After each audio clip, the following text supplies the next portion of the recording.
ఈ దుర్గాయే నమః. 8వ అధ్యాయము ఉత్తర చరితము రక్తబీజవధ. ధ్యానం. ఓం అరుణాం కరుణాతరంగితాక్షీం ధృతపాశాంకుశపుష్పబాణచాపహస్తాం అణిమాదిభిరావృతాం మయూకైరహమిత్యేవ విభావయే భవానీం. ఎర్రని మేనిఛాయ కలదియును దయ తొణికిసలాడెడు కన్నుల కలదియు పాశము అంకుశము పుష్పము బాణము హస్తములందు ధరించినదియు అణిమాది సిద్ధులన్నీయును కిరణ సమూహము వలె ఆవరించున్నదియును అయిన భవానీమాతను నేనే అని భావించుచున్నాను.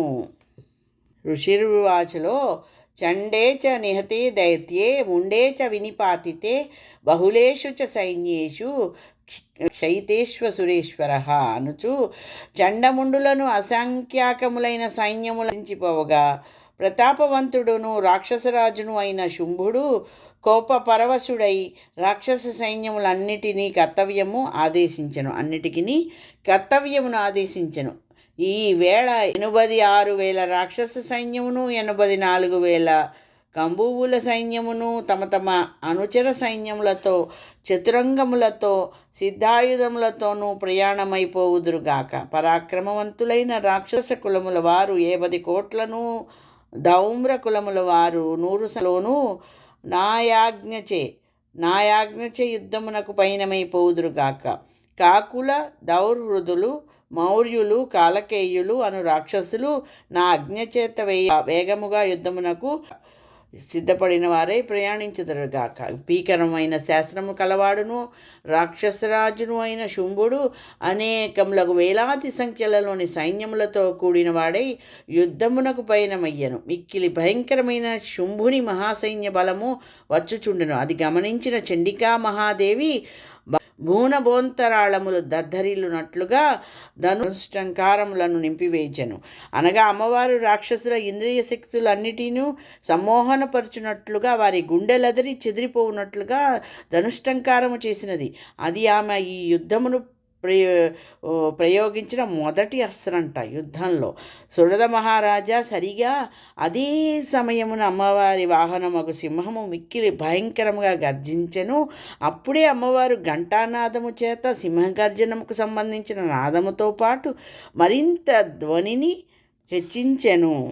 ఒకవైపు వింటినారి, మరి ఒకవైపు సింహగర్జనము, ఇంకొక వైపు ఘంటానాదం మొదలైన వాని ధ్వనులు చెలరేగు. అవి దిగంతరాళముల వరకు వ్యాపించను. అట్టి భయంకరములైన నాదములతో కాళికాదేవి తన నోరును మరింత పెద్దగా తెరిచి శత్రువులకు భయము గొలుపుచు వానిని నిశ్చేష్టులను చేసెను. మా మహానాదమును విని నా రాక్షస సైన్యమును మిక్కిలి కోపించి దేవియగు కాళిని మరియు సింహమును 4 దిక్కుల నుండి ఆవరించి బాణాదులచే ఆచ్ఛాదించిరి. రాజా, అంతలో రాక్షసుల వినాశము కొరకు దేవతల అభివృద్ధి కొరకును దేవతాశ్రేష్ఠులను మిక్కిలి వీర్యవంతులను అయిన బ్రహ్మ, శివుడు, షణ్ముఖుడు, విష్ణువు, ఇంద్రుడు మొదలైన వారి శక్తుల వారి వారి శరీరముల నుండి వినిర్గితమై వారి వారి రూపములతో చండికను సమీపించినవి. ఏ దేవునికి ఏ రూపము కలదో, ఏ ఆభరణములు కలవో, ఏ వాహనములు కలవో, ఏ ధ్వజపతాకములు కలవో సరిగా అట్వే అయిన స్వరూపాదులతో ఆ శక్తులన్నీను రాక్షస సంహారమునకై యుద్ధభూమికి అమ్మవారి సమీపమునకు వచ్చెను. హంసతో కూడిన విమానపు పైభాగమును అధిష్ఠించి జపమాలను కమండలమును ధరించినట్టి బ్రహ్మశక్తి అచటికి ఏతించెను. ఆమెయే బ్రహ్మాణి అని పేర్కొనబడెను. హంసవాహనంతో వచ్చిన అమ్మవారు బ్రహ్మాణి. నందివాహనము ఎక్కి శ్రేష్టమైన త్రిశూలమును ధరించి గొప్ప సర్పమును వలయాకారముగా ధరించి చంద్రరేఖ చేత అలంకరింపబడినదై మహేశ్వర శక్తి యుద్ధభూమికి చేరుకను. మహేశ్వర శక్తిము నందివాహనం ఎక్కి వచ్చారు. శక్తాయుధమును చేత ధరించినదై శ్రేష్టమగు నెమలి నెక్కినది. కుమార రూపమున నట్టియు తల్లియగు కుమారశక్తి రాక్షసులను జయించుటకే యుద్ధభూమికి చేరుకొన్నట్టే గరుడవాహనరుడు అయినది శంఖచక్ర గదా ధనస్సులను హస్తములందు ధరించినది. అట్టి విష్ణు సంబంధమగు శక్తి అచ్చటికి వచ్చాను.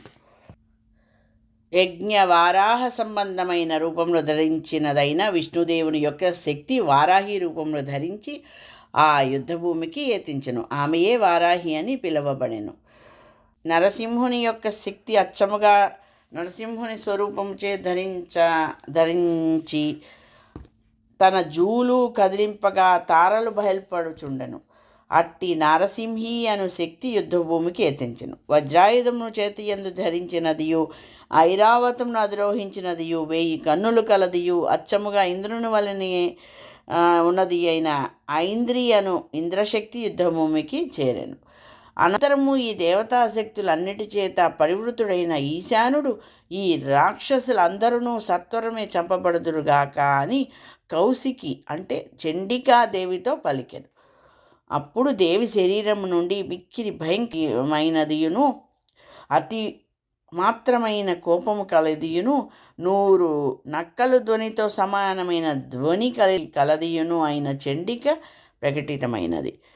అప్పుడు దేవి శరీరము నుండి మిక్కిలి భయంకరమైనదియును అతి మాత్రమైన కోపము కలదియును 100 నక్కలు ధ్వనితో సమానమైన ధ్వని కలదియును అయిన చండిక ప్రకటమైనది. అపజయమెరుగని చండికాదేవి ధూమ్రజటిలుడైన ఈశ్వరుని ఉద్దేశించి ఇట్లనెను: హే భగవాన్, శంభుని శుంభుల వద్దకు నీవు వార్తాహరుని భావము వహించి పోవలెను. మిక్కిలి గర్వించి ఉన్న శంభుని శుంభులను అచట యుద్ధమునకు సిద్ధపడి ఉన్న ఇతర రాక్షసులకును ఇట్లు పలికెను. మిక్కిలి గర్వించి ఉన్న శంభుని శుంభులను అచట యుద్ధమునకు సిద్ధపడి ఉన్న ఇతర రాక్షసులకును ఇట్లు చెప్పెను: ఓ శంభుని శుంభులారా, యుద్ధోన్ముఖులమై ఉన్న రాక్షసులారా, మీకందరకును బ్రతుకుపై ఆశయుండెడని మీరందరూ పాతాళమునకు చేరుకుని అచ్చట తలదాచుకొందురుగాక. ఇంద్రుడు పూర్వం వలె త్రైలోకాధిపత్యమును వహించుడుగాక. దేవతలందరూ పూర్వము వలెనే అవిభోక్తులు అయ్యెదురుగాక. మీరు బలగర్వముతో యుద్ధమునే కోరుకొనుచున్న ఎడల రండు. మీ మాంసములతో ఈ ప్రాంతమున గల నక్కలన్నీయును తృప్తిపడదురుగాక. సాక్షాత్తుగా శివుని దూతకార్యమునకు నియుక్తుని చేసి పంపినందువలన అమ్మవారికి ఈ లోకమునందు శివదూతి అని ప్రసిద్ధి కలిగెను. ఆ రాక్షసుల అమ్మవారి తీవ్రమైన మాటలను శివుడు చెప్పగా విని వెంటనే రాక్షసులు అందరూ మిక్కిలి క్రోధావేశముతో కాత్యాయని అమ్మవారు ఉన్న చోటకి వెళ్ళిరి. ఆ సమయమున ప్రథమముగానే ముందు భాగమున నందు బాణములు, శక్తాయుధములు, చిన్న ఖడ్గములు మొదలగున వాని వర్షములతో రాక్షసుల గర్వంతో కూడిన కోపముతో అమ్మవారిని కప్పివేసిరి. రాక్షసుల చేత వర్షపాతముగా ప్రయోగింపబడిన బాణములు, శూలములు, శక్తులు, గొడ్రండ్రు మొదలగు వాణిని అన్నిటి అమ్మవారు ధనుష్టంకారపూరితముగా వదిలిన గొప్పనైన బాణము చేత అనాయాసముగా ఛేదించి వేసెను. అమ్మవారు యుద్ధము యొక్క ముందు భాగమున కాళికాదేవి శత్రువులందరినీ కొందరిని శూలాగ్రముతోనూ మరికొందరిని నరపంజరములతోనూ చంపివేయుచు అచట విహరింపసాగెను. బ్రహ్మశక్తియగు బ్రహ్మాణి తన కమండలములోని జలమును తనెక్కడెక్కడ తిరుగుతున్నదో అక్కడక్కడ రాక్షసులపై చిమ్ముచు వారిని బలహీనులను చేసింది, తేజోవిహీనులుగా చేసెను. శివశక్తి తన త్రిశూలము చేతను, విష్ణుశక్తి తన చక్రాయుధము చేతను, షణ్ముఖ శక్తి తన శక్తాయుధము చేతను రాక్షసులను సంహరించెను. ఇంద్రశక్తి ప్రయోగించిన వజ్రపాతము వలన దైత్యులను, దానవులను వందల కొలదిగా చీల్చబడి రక్త సమూహములను వర్షించుచు భూమిపై పడిపోయింది. వారాహి శక్తి తన ముట్టెతో కొందరిని కోరలతో చీల్చుట చేత మరికొందరిని చక్రాయుధము చేత ఇంకొందరిని చంపివేశను. ఈ విధముగా ఆమె రాక్షసులను హతమార్చి నేలపై పడవేశను. మిగిలిన గొప్ప గొప్ప రాక్షసులను గోడతో చీల్చివేసి వాణిని భక్షించుచు భూనభోంతరాళములు వ్యాపించినట్టు గర్జనలు చేయుచు నృసింహశక్తి యుద్ధభూమి యందు విహరింపసాగాను. శివదూతి చేత క్రోధపూరితమైన అట్టహాసముతో శపింపబడిన వారై రాక్షసుల నేలపై పడిపోయి అట్లు పడిపోయిన వారిని వెంటనే ఆమె తినివేశెను. మిక్కిలి కోపగించిన బ్రహ్మాది మాతృగణమును గొప్ప రాక్షసులందరినీ మర్దించుచుండుటం చూచి తక్కిన రాక్షస సైనికులందరూ వివిధములుగా ఉపాయములతో పలాయనము చిత్తగించిరి. మాతృగణము చేత సంహరింపబడుచున్న రాక్షసులు ప్రాణభయమును పలాయనము చిత్తగించుచుండిరి. వారిని చూచి గొప్ప శక్తిశాలియగు రక్తబీజుడను రాక్షసుడు యుద్ధం చేయుటకై అతడికి ఏతించెను. రక్తబీజుని శరీరం నుండి నేలపై పడిన ఒక్కొక్క రక్తపు బొట్టు నుండి మరి ఒక రక్తబీజుడు అంతటి వాడు పుట్టును. ప్రబలుడైన ఆ రక్తబీజుడు గదాహస్తుడై ఇంద్రునితో యుద్ధము చేయుటకు ఆరంభించెను. ఆ సమయమున ఐంద్రి తన వజ్రాయుధముతో రక్తబీజుని కొట్టెను. ఐంద్రి తన వజ్రాయుధముతో కొట్టగానే రక్తబీజుని శరీరం నుండి విశేషముగా రక్తము స్రవించెను. వెంటనే రక్తము నుండి అదే రూపము గల అదే పరాక్రమ గల యుద్ధవీరులు అనగా రక్తబీజులు ఆవిర్భవించిరి. రక్తబీజుని శరీరము నుండి ఎన్ని రక్తబిందువులు నేలరాలినవో అంతమంది రక్తబీజునంతటి వీరులు పుట్టిరి. రక్తబీజం రక్తము నుండి ఆవిర్భవించిన పురుషులు కూడా మిక్కిలి దారుణమైన ఆయుధ పాతములతో భయంకరము అగునట్లుగా మాతృగణముతో సమానముగా పోరాడిరి. మరి ఒక తడవ రక్తబీజుని తలపై వజ్రాయుధపు దెబ్బతో హతుమయ్యను. అప్పుడు అతని రక్తము ఏరుగా పారను. దాని నుండి వేల కొలదిగా రక్తబీజులు పుట్టుకొని వచ్చిరి. వైష్ణవీ శక్తి వారిని చక్రముతో కొట్టెను. అట్లే అదే సమయమును ఐంద్రీ శక్తియును వారిని గదాయుధముతో కొట్టెను. విష్ణుశక్తి యొక్క చక్రాఘాతము చేత భిన్నమైన రక్తబీజుని శరీరము నుండి స్రవించిన రక్తము వలన అదే ప్రమాణము గల రక్తబీజుని వంటి వారు వేల కొలదిగా జగత్తునందు వ్యాపించిపోయిరి. మహా అసురుడైన రక్తబీజుని ఒకవైపున కౌమారియు తన శక్తాయుధముతో కొట్టగా, మరి ఒకవైపు వారాహి శక్తియును వాణిని తన ఖడ్గప్రయోగము చేత గాయపరిచెను. మరి ఒక వంక మాహేశ్వరి తన త్రిశూలముతో వాణ్ణి పొడిచివేసెను. మిక్కిలి శౌర్యవంతుడైన రక్తబీజుడును దైత్యుడు కూడా కోపావేశముతో తన గదాయుధమును ప్రయోగించుచు మాతృకలనందరినీ వేరువేరుగా కొట్టుచుండెను.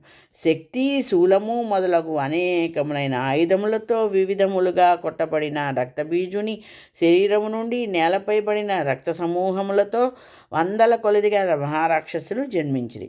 రక్తబీజుని శరీరం నుండి స్రవించిన రక్తము వలన పుట్టిన రాక్షసులతో జగత్తంతయును వ్యాపించిపోయెను.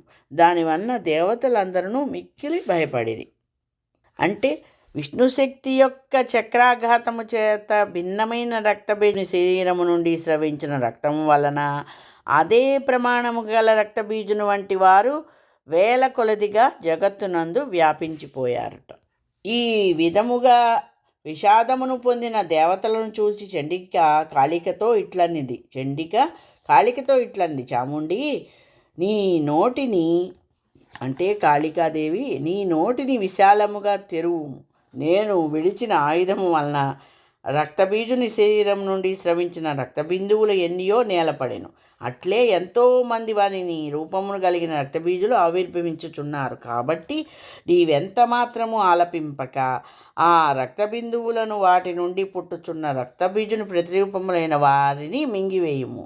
కాళీ, రక్తము నుండి పుట్టిన రాక్షసులందరినీ భక్షించుచు యుద్ధమునందు విహరింపుము. ఈ విధముగా ఈ రక్తబీజుడను రాక్షసుడు రక్తహీనుడై వినాశమును పొందును.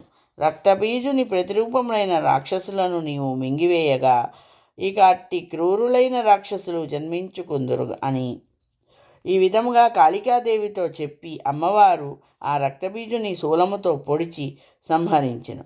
అమ్మవారి శూలాఘాతము చేత స్రవించిన రక్తబీజుని నెత్తుడిని కాళికాదేవి తన ముఖముతో స్వీకరించెను. అటుపై వాడును కోపగించి తన గదాయుధము చేత చండికాదేవిని మోదెను.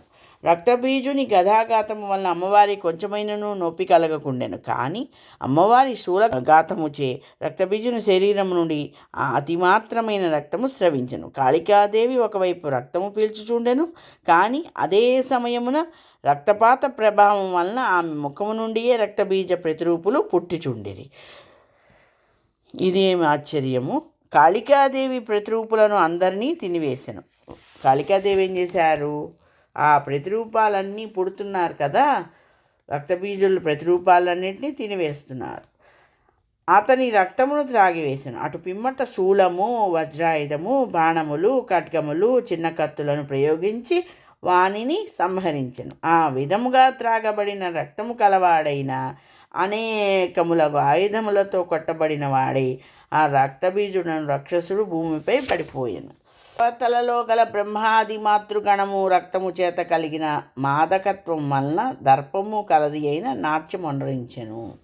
నిరక్తశ్చ మహీపాల రక్తబీజో మహాసురః తతస్తే హర్షమతులం మవాపుస్త్రీ దశా నృప తేషాం మాతృగణో జాతో ననర్త సృజ్మదోత్తత ఇది శ్రీ మార్కండేయ పురాణము అందలి సావర్ణికే మన్మంతరే దేవీ మహాత్యే అష్టమోధ్యాయ.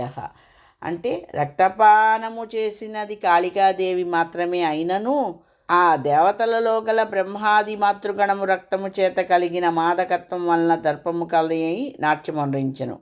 రక్తపానము చేసినది కాళికాదేవి మాత్రమే అయినను రక్తదర్శనము తత్పాన దర్శనము మాతృకులందరిలోనూ ఒక మత్తు కలిగించినది. ఆ మత్తు గర్వమును కలిగించినది. ఈ సన్నివేశము నుండి కూడా మానవుడు తెలుసుకొనదగిన అంశము ఏమనగా, ఏ పాపమైనను ముదము కలిగించును, దానివలన అహం స్పృహ పెరుగును, ఫలితముగా యుక్తాయుక్త విచక్షణము సన్నగిల్లును.